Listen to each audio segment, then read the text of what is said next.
Hello and welcome back to another video, and in today's video we're going to be discussing what has been a hectic and busy transfer window from Liverpool Football Club.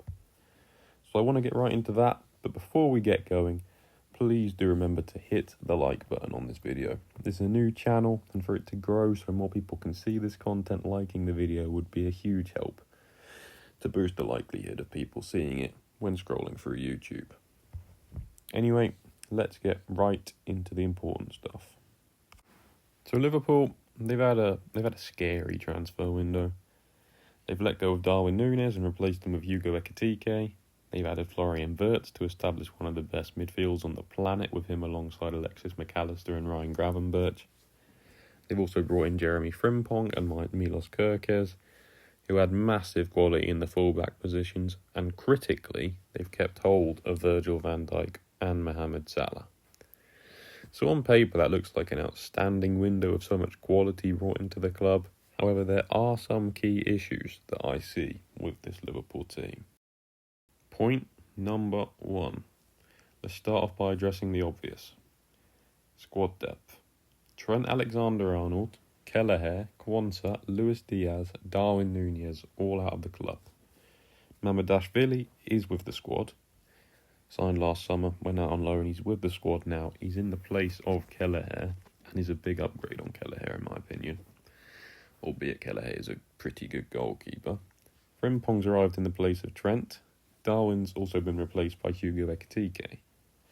So yes, Liverpool have replaced some of those outgoings, but two big weaknesses have to be left wing and centre-back. Now, saying Liverpool have a centre-back weakness is probably enough for some of you to click off this video. But wait, I'm not talking about the quality of the centre-backs, or for that matter the left winger in Cody Gakpo. I'm referring to what is an incredible lack of depth. Let's take Arsenal for example. If Gabriel Martinelli goes down injured, Leandro Trossard and Noni Madueke are simple like-for-like options that are available to play on that side. If Cody Gakpo goes down injured, where do Liverpool look? The only wingers they have at the club are Gakpo, Salah and Chiesa.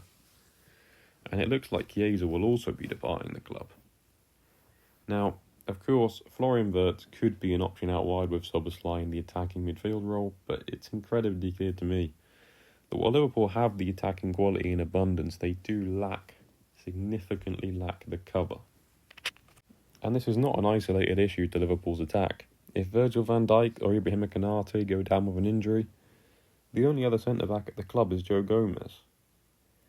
Now, I'm not saying Joe Gomez is a bad option for cover, but I am absolutely saying that that is not enough. Let's take Arsenal again. If Gabriel goes down, which he did last season, then Jakub Kiwior can slot right in at centre-back. And Arsenal have gone actively into the market and added Christian Mosquera to give more cover in the centre-back position. And Arsenal also have got full-backs in Calafiori, Timber and Ben White, who are all more than capable of filling in at centre-back if required. Of course, Liverpool might jump back into the market and add a Mark Gahey or someone to the squad, and that would be a massive bolster for their defensive options. But as of right now, that depth is looking somewhat weak. So part 2. Is this Liverpool team over-attacking? I've already addressed this part to an extent in my Premier League predictions, which you can check out. I'll leave a link in the description to that video if you haven't seen it. But I will nonetheless go over the over-attacking issue I see at Liverpool again here. Starting off, I want to briefly talk about the midfield, but this is not a big issue to be clear. This isn't going to take long to discuss because it's not a big talking point.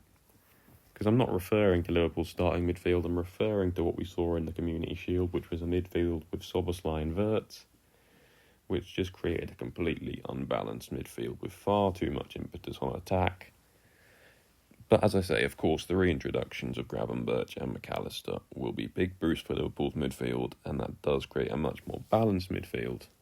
So this point is really not that relevant unless in games Liverpool do try and go to a more attacking structure with Szoboszlai and Wirtz when they're behind, and that could create problems because the midfield's disbalanced. But at that point, you're chasing the game, you're going to have to commit more men forward anyway, so it's really not a relevant point.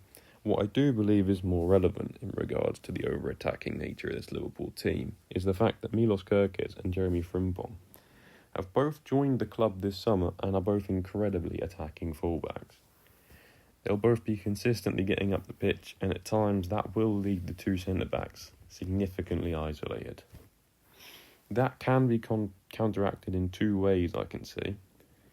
One would be to have Gravenberch to stay in a more defensive position while the team's getting forward, just ahead of the two centre-halves, and the other would be to have Kerkez's role in the team not be as attacking as it was at Bournemouth.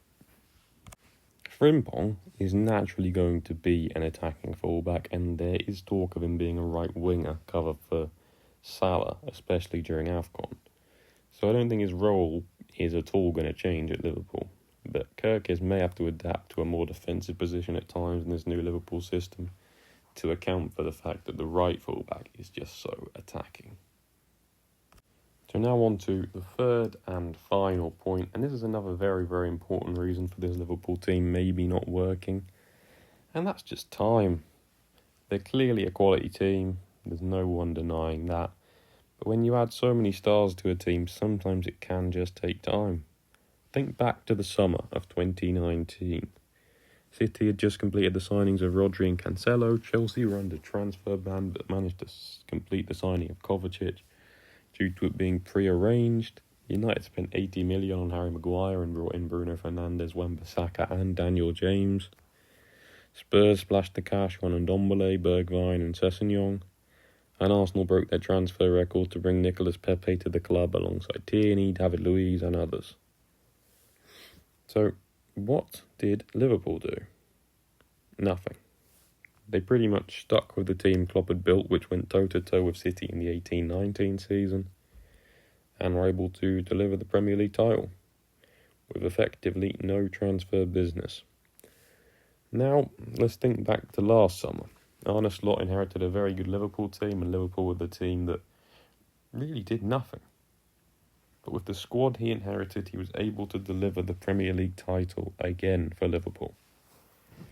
And the main explanation for that is the consistency and continuity which is established through maintaining the same group of players in the squad from the previous season. That is what has brought Liverpool success in their last two recent title wins.